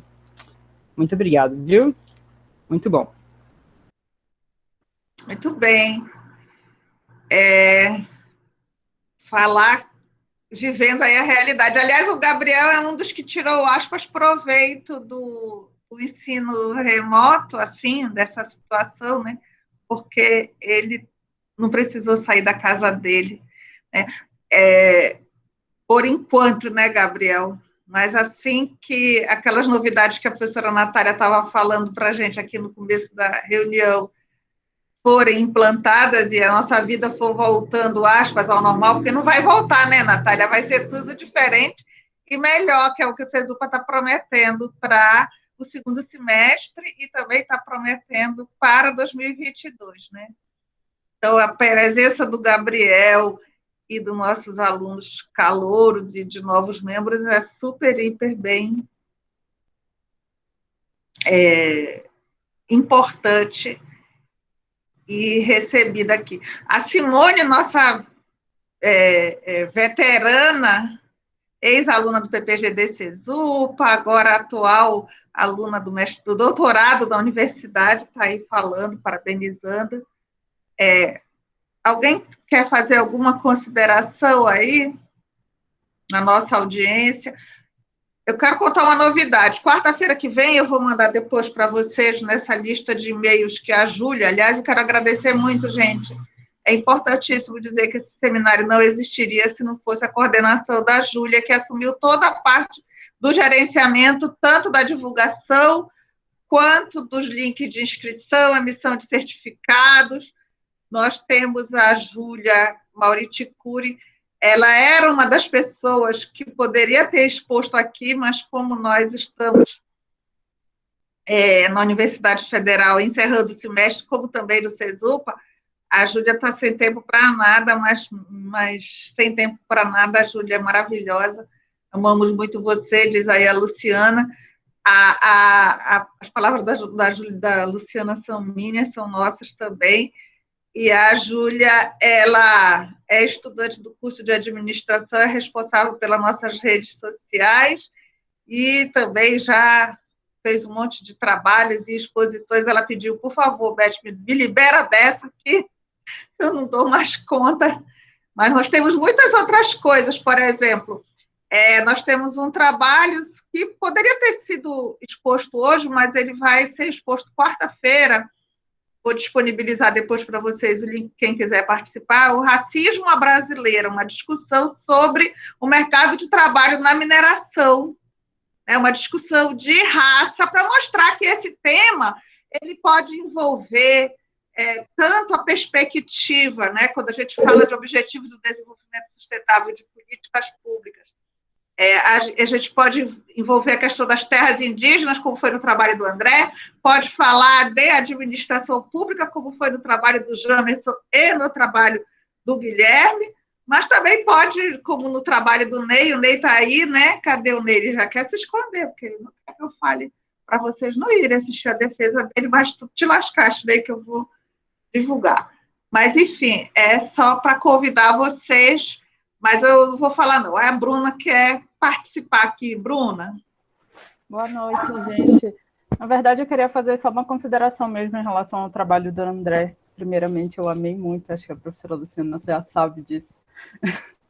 Mas eu acho bem interessante essa perspectiva do garimpo ilegal, principalmente que a TI Munduruku, há outras sociedades indígenas no Munduruku que ainda tem um problema muito grande com a demarcação, né? A gente tem a TI, acho que é Sauaré Moiubu, que também está sendo bastante atacada pelos garimpeiros, e hoje eles têm uma problemática muito forte relacionada a falta de demarcação, né? E essa perspectiva do garimpo ilegal, ela é muito preocupante, porque estamos vivenciando um governo que não quer demarcar e que não vai demarcar. E, se bem, na verdade, entrando um pouco da minha pesquisa, que eu trabalho hoje com a professora Luciana sobre a TI-CRIM, eu consigo analisar que no próprio processo de demarcação territorial deles, quando se fala relacionado da mineração onça-puma, a própria FUNAI, que hoje os próprios indígenas chamam de funerária do índio, eu já vi vários indígenas usando essa frase, na época da demarcação da TI-CRIM, a própria FUNAI deixou de fora a parte que hoje é onde eles mineram, né? Eu esqueci o nome agora, mas é como se fosse uma montanha, que é a montanha da onça e do puma. Essa parte era um antigo cemitério dos ancestrais, que a FUNAI deixou de fora para poder fazer a exploração da Vale, né? E é só isso. Mas outra consideração que eu ia fazer, não só relacionada aos Munduruku, a própria TI-CRIM hoje, ela tem vários... A ANM, eu acho que é um estudo de 2018, tem 15 solicitações na TI-CRIM para poder fazer mineração de ouro e de mais um minério que eu não lembro o nome. Mas era só isso mesmo. Obrigada, gente. Ok, olha, a Luciana Arbache está perguntando como é que ela faz para saber mais. Então, a Júlia também pediu para falar. A Júlia vai falar também nas nossas redes sociais, somente do Instagram, e vai explicar aí, mas deixa eu dar a vez antes para... O que tinha pedido? Tinha alguém levantado a mão? A Maria... Deixa eu ver. Fui eu, professora. Oi, tudo bem, Isis? Oi, boa noite a todos. Foram horas incríveis de aprendizado. A segunda reunião que eu participo, a segunda reunião aberta que eu participo, esse grupo é incrível. Parabéns a todos. E em relação à consideração... Vai para onde, Isis? Eu terminei a especialização no CESUPA e concluí a graduação na UFPA. E no tocante a... Ela é maravilhosa, ela é do coração, Beth. Coração, ó. Generosidade, gente. Em relação ao que foi exposto sobre tanto a questão dos recursos hídricos, é uma parte que me interessa, porque eu estou acompanhando a atualização do novo marco legal de saneamento básico. Então, a minha pergunta ou consideração é nesse sentido. Existem entraves normativos que foram introduzidos com a nova legislação, tanto em relação à lei quanto ao decreto, que eles, de certo modo, eles condicionam os repasses de recurso, bem como, que é a parte que eu analisei no meu TCC da especialização, orientado pela professora Luciana, com uma discricionariedade dos agentes municipais nas tomadas de decisões. Então, na prática, nós ainda estamos observando de que modo isso irá se comportar. Porém, eu queria saber das investigações do grupo, se já foi observado alguma forte oposição em relação a esse instituto. O decreto foi do final do ano passado, de dezembro de 2020, mas a lei mais ou menos no meio do ano. Então, do que vocês podem observar, esse entrave normativo e condicionante de repasse já fez algum efeito na tomada de decisão da autonomia municipal em relação a todas as facetas do saneamento básico, e eu vi aqui algumas exposições em relação à gestão de recursos hídricos. Então, essa consideração, se não tiver resposta, também não tem problema, só para ficar em inquietação, porque além de todas as dificuldades que já foram observadas e ainda serão, existe esse novo impasse que ainda vai ser enfrentado, e sentido fortemente pelos municípios da região amazônica, norte e nordeste, mas a região amazônica, a Amazônia ribeirinha, os municípios que já são impactados, como a exemplo dos municípios que eles são objetos da mineração, já tem uma política de gestão de saneamento básico já problemática, então provavelmente eles sentirão ainda mais, falando assim do nosso contexto, da nossa realidade amazônica. Então fica a provocação e talvez como pergunta. Bom, eu tenho já uma consideração para fazer. Ai, não sei, eu posso falar, Beth? Eu já tenho uma consideração para fazer, Isis. Olha só, tá uma polêmica no meu grupo sobre esse decreto. Por quê, Isis? Só para começo de conversa, esse decreto, ele tem uma abrangência nacional, mas, na verdade, os decretos, quando há o decreto regulamentador, a abrangência tem que ser para o nível federal, né? Só que esse que você está tratando, ele veio com uma abrangência nacional, que já é estranho, se a gente for pensar na questão da estrutura normativa, né? Qual é a função do decreto. Então, a gente já tem o debate desde da amplitude desse decreto, se ele alcança todas as esferas, poder federal, estadual, municipal, é sempre a mesma discussão de competência lá do teu trabalho, Isis. Tem tudo a ver, né? Então, o teu trabalho não acabou. Você vai continuar estudando isso comigo. Eu quero dizer para você que nada terminou, você já entregou, a gente já mandou um artigo, torço aí para a gente ser selecionada na revista, né, Isis? Mas, Isis, ainda tem muito trabalho, porque a cada momento se descobre uma outra polêmica sobre essa regulamentação. Então, realmente, eu não tenho resposta para te dar, mas eu tenho muitas outras perguntas além dessas que tu fizeste, olha aí. E aí eu vou te encaminhar, inclusive, Isis, algumas considerações de alguns professores sobre a legitimidade, a amplitude do decreto. A gente já tem aí alguns embates no meu grupo lá de professores que investigam. Eu posso mandar para vocês e posso disponibilizar também para os outros alunos que quiserem, claro, tá? Mas a meia pergunta, ela é muito pertinente, ela tem sido, e essa é uma grande polêmica para a gente enfrentar, tá, Isis? Tudo, desde o formato do decreto até o conteúdo dele. Muito obrigada. Eu não respondi, né, porque não tem resposta, mas eu e você vamos investigar juntas, tá? A pergunta da Isis é difícil, mas é uma provocação e mostra que no segundo semestre, enfim, esses temas aqui problematizados têm muita continuidade. Gente, a gente já vai encaminhando aqui para o encerramento da nossa reunião. Eu quero dar a palavra para a Júlia. Desculpa, posso falar? Desculpa. Tudo bem. Pode falar, Luciana. Você então, que estava perguntando aí no Instagram. Depois da Luciana, a gente dá a palavra para a Júlia e encerra aqui a nossa reunião. Vou inverter, viu, Júlia, porque eu quero te deixar para encerrar aqui.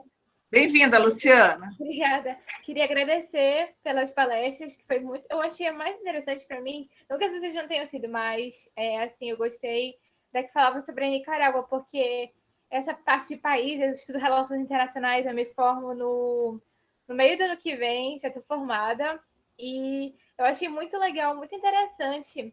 E eu queria saber quando é que vão ter vagas para participar do grupo de extensão sobre a Amazônia, porque é um assunto assim que eu gosto muito de estudar sobre a Amazônia.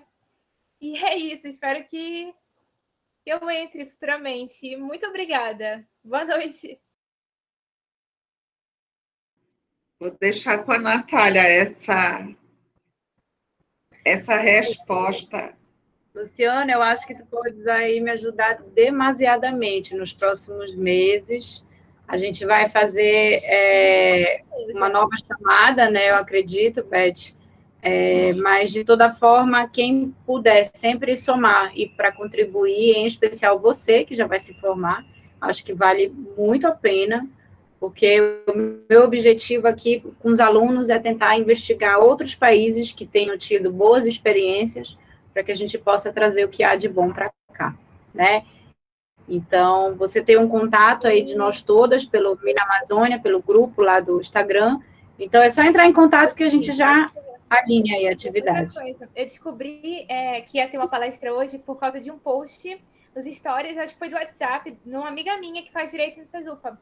Eu achei muito legal, logo de cara fiquei interessada no tema e eu gostei muito. Achei incrível. Bom, e vou dar uma junte-se olhada a no nós. Instagram, sim, com certeza.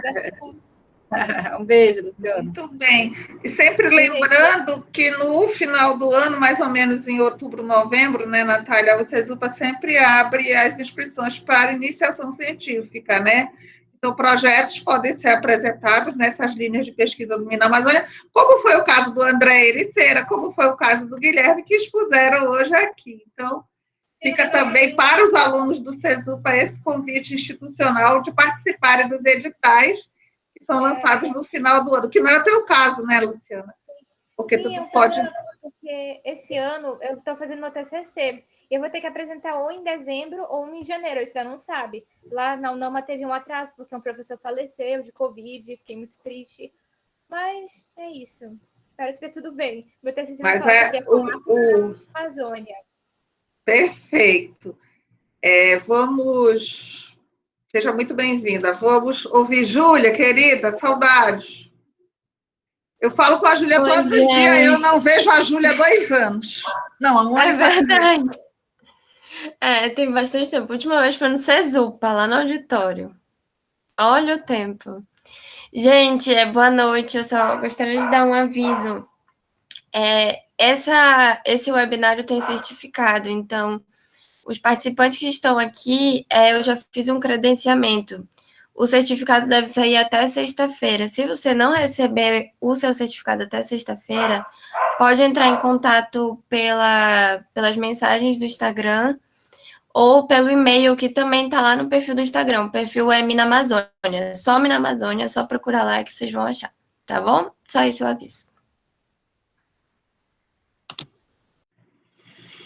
Bom, é isso. Para vocês verem, né, que o nosso grupo é de temáticas diversas, mas elas todas englobam a questão das políticas públicas, a questão do desenvolvimento na Amazônia, sempre dentro dessa linha dos objetivos do desenvolvimento sustentável. E